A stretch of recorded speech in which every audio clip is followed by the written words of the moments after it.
Siamo qua alla settimana della sostenibilità per portare un aiuto concreto alle imprese in questo momento di shock dei mercati. Oggi rappresentiamo soluzioni concrete per poter risparmiare, poter contrastare quella che è la volatilità dei prezzi attraverso scelte che vanno dall'autoproduzione fino ad arrivare a scelte dell'acquisto della commodity che possono garantire in questo momento soluzioni di risparmio per le nostre imprese. Oggi siamo alla settimana della sostenibilità e abbiamo raccontato quello che Era Servizi Energia mette in campo per le aziende e per la transizione energetica delle stesse. Era Servizi Energia è un'azienda del gruppo Era, una ESCO che si occupa a 360 gradi degli aspetti della decarbonizzazione aziendale.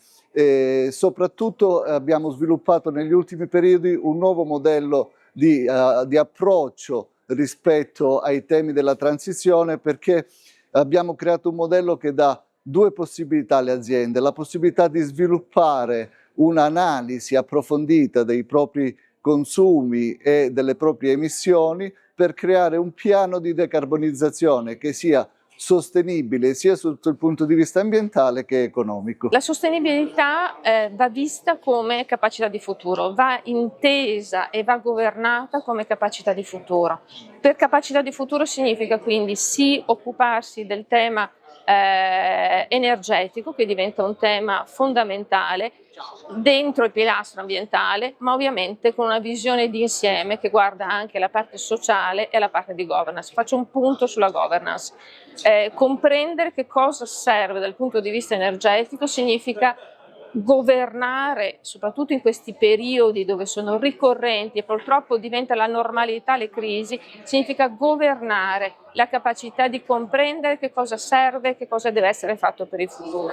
L'energia, cioè l'apporto energetico, chiede sicuramente attenzione a quella che è la sicurezza energetica. Sicurezza energetica che significa garantirsi la capacità di avere l'energia quando serve, quindi sicurezza, la capacità di garantirsi energia ad un costo affrontabile, quindi la dimensione economica, il costo risulta rilevante. Per questo anche il tema del ragionare e operare, gestire per l'autosufficienza e per l'individuazione dei meccanismi di efficienza diventa particolarmente rilevante.